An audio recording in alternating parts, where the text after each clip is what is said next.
नमस्कार, आप देख रहे हैं क्लीन न्यूज यूपी और मैं हूं नेहा परिहार आपके साथ। वक्त हो चला है उत्तर प्रदेश से जुड़ी कुछ खास खबरों का। खबरों से अपडेटेड रहने के लिए वीडियो को अंत तक जरूर देखें।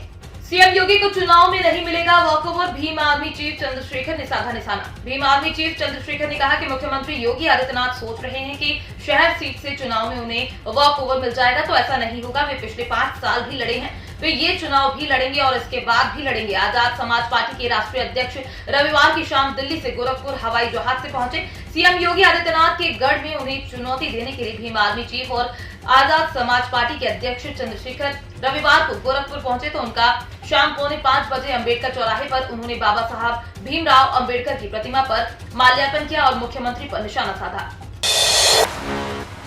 बेरोजगारी और महंगाई को लेकर नाराजगी, सीएम योगी के इन 2 कार्यों पर जनता बोली जमीन पर काम हुआ है। यूपी में बेरोजगारी और महंगाई के मुद्दे पर जनता योगी सरकार से नाराज दिख रही है। हालांकि फ्री राशन और सुरक्षा के मुद्दे पर लोगों ने भी स्वीकार कर रहे हैं कि नौकरियों के अभाव में युवाओं में बेचैनी है। 5 साल पहले भाजपा सरकार ने जो वादा किया था और जो उसने दिया, उसके बीच अंतर स्पष्ट। निराशा, ईंधन और रसोई गैस की बढ़ती कीमतों पर असंतोष साफ दिख रहा है।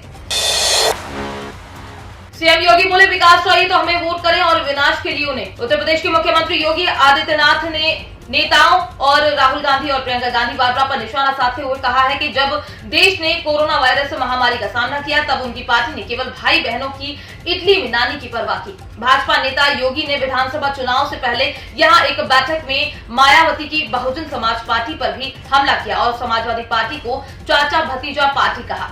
योगी का परोक्ष तौर पर इशारा सपा अध्यक्ष अखिलेश यादव और उनके चाचा शिवराज सिंह यादव की ओर था। मुख्यमंत्री ने दावा किया कि राज्य की पिछली सरकारों को विकास के लिए इशारा करते हुए उन्होंने पार्टी के लिए मायने रखता है। योगी आदित्यनाथ ने सपा बसपा पर साधा निशाना, बोले 2017 से पहले प्रदेश में दंगे होते थे, अब विकास हो रहा है। उत्तर प्रदेश में रविवार को चुनाव प्रचार के दौरान सीएम योगी आदित्यनाथ ने कहा कि धौलाना क्रांतिकारियों की धरती है। उन्होंने इस दौरान 1857 की क्रांति का भी जिक्र किया।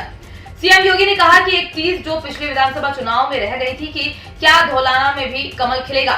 हापुड़ जिले की ये सीट इसलिए चर्चाओं में है क्योंकि पिछली बार बीजेपी की लहर के बावजूद यहाँ के बसपा के कैंडिडेट ने जीत हासिल की थी। इस बार सत्ताधारी पार्टी कोई भी कसर नहीं छोड़ना चाहती और बड़े नेता भी इस सीट को लेकर पूरा जोर लगा रहे हैं। योगी आदित्यनाथ ने कहा है कि पहले और बीजेपी की सरकार में फर्क साफ है। सपा और बसपा की सोच परिवारवादी और दंगावादी थी, जबकि बीजेपी जनता के लिए काम कर रही थी। जेपी नड्डा का अखिलेश यादव पर तंज, बोले बिजली आती ही नहीं थी तो मुफ्त बिजली का वादा सपना है। भारतीय जनता पार्टी के राष्ट्रीय अध्यक्ष जेपी नड्डा हाथरस में रहे। उन्होंने वहां अग्रवाल सेवा मतदाता संवाद कार्यक्रम में भाग लिया और हाथरस सीट से पार्टी की प्रत्याशी अंजुला माहौर के लिए डोर टू डोर वोट भी मांगे। इस दौरान सपा के राष्ट्रीय अध्यक्ष अखिलेश यादव उनके निशाने पर रहे। नड्डा ने अखिलेश पर तरह तरह के तंज कसे। यूपी के चुनाव में सपा के राष्ट्रीय अध्यक्ष अखिलेश यादव द्वारा 300 यूनिट बिजली मुफ्त देने के वादे को भारतीय जनता पार्टी के राष्ट्रीय अध्यक्ष जेपी नड्डा ने सपना बताया। उन्होंने कहा कि हमारे राज्य में यूपी में विकास का नया रास्ता बना है। इनके राज्य में बिजली आती ही नहीं थी। जब बिजली आती ही नहीं थी तो ऐसे में मुफ्त बिजली देने का वादा सपना ही है। अधिकांश राज्यों में खुलने जा रहे स्कूल, जाने यूपी के क्या है शैक्षणिक संस्थानों के निर्देश। देश भर में काबू में आते कोरोना संक्रमण को देखते ही अधिकांश राज्यों में शैक्षणिक संस्थान दोबारा खोल दिए जाएंगे। झारखंड, हरियाणा, तमिलनाडु समेत कई राज्यों में स्कूल 1 फरवरी से खोले जा रहे हैं। पिछले सप्ताह यूपी में हुई कोरोना समीक्षा की बैठक में ये फैसला लिया गया है कि शैक्षणिक संस्थान अब 6 फरवरी तक बंद रहेंगे। राज्य सरकार द्वारा जारी एक आधिकारिक आदेश में कहा गया कि कोरोना वायरस के प्रसार को रोकने के लिए यूपी में सभी स्कूल ऑफलाइन क्लासेस के लिए 6 फरवरी तक बंद रहेंगे। बढ़ते संक्रमण को देखते हुए शैक्षणिक संस्थान पहले 30 जनवरी तक बंद किए गए थे। कॉलेज, यूनिवर्सिटी के सेमेस्टर एग्जाम भी अगली डेट तक के लिए रद्द कर दिए गए हैं। यूपी में असिस्टेंट इंजीनियर के पद पर आवेदन का आखिरी मौका, 7th सीपीसी के तहत मिलेगी salary. Uttar Pradesh power corporation limited UPPCL के असिस्टेंट इंजीनियर के रिक्त पदों पर भर्ती के लिए योग्य उम्मीदवारों से आवेदन मांगे हैं। यूपीपीसीएल की ओर से असिस्टेंट इंजीनियर के पद पर निकली इस वैकेंसी के लिए आवेदन की प्रक्रिया आज यानी 31 जनवरी 2022 को बंद हो जाएगी। इच्छुक और योग्य उम्मीदवार यूपीपीसीएल की आधिकारिक वेबसाइट upnlg.in के माध्यम से 31 जनवरी तक ऑनलाइन आवेदन कर सकते हैं। इस भर्ती प्रक्रिया के माध्यम से 113 पदों को भरा जाएगा। Uttar Pradesh power corporation limited द्वारा जारी नोटिफिकेशन के अनुसार इन पदों के लिए रजिस्ट्रेशन 11 जनवरी 2022 को शुरू हुए थे।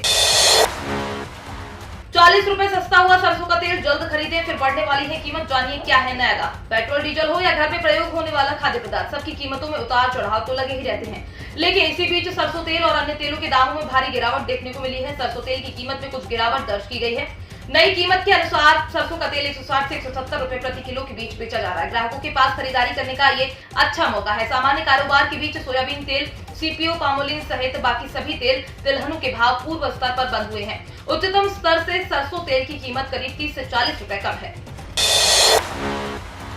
यूपी में रोजगार देने का वादा करती है प्रियंका, लेकिन कांग्रेस शासित राजस्थान में बेरोजगारी के ये है हाल। यूपी में चुनाव है। कांग्रेस की महासचिव प्रियंका गांधी घूम घूम कर लोगों से कह रही कि बेरोजगारों पर रोजगार दिया जाएगा, लेकिन उनका ये वादा राजस्थान के मामले में बेअसर है। ये हम इसलिए कह रहे हैं क्योंकि राजस्थान में प्रियंका की पार्टी यानी कांग्रेस की ही सरकार है, लेकिन इस राज्य में देश में सबसे ज्यादा युवा बेरोजगार हैं। सरकारी आंकड़े बताते हैं कि राजस्थान में हर दूसरे ग्रेजुएट के पास कोई नौकरी नहीं है। राजस्थान में ऐसे बेरोजगार ग्रेजुएट युवाओं की संख्या 20,67,000 है। कुल बेरोजगारों की बात करें तो राजस्थान में करीब 65 लाख लोग बेरोजगार हैं और देश के सबसे ज्यादा आबादी वाले राज्यों में बेरोजगारी की आंकड़ों में से ये 1.5 से 3 गुना तक ज्यादा है।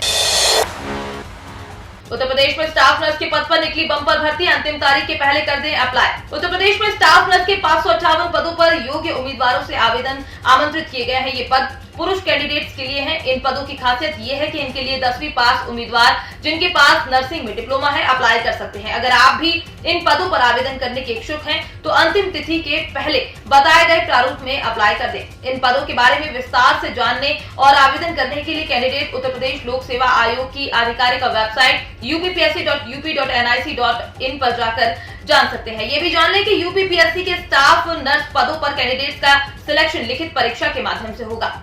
तो ये थी दिन भर की 10 बड़ी और अहम खबरें। खबरों से अपडेटेड रहने के लिए क्लीन न्यूज यूपी को सब्सक्राइब करना बिल्कुल ना भूलें और आप न्यूज कहां से देख रहे हैं हमें कमेंट में जरूर बताएं और वीडियो को लाइक भी करें।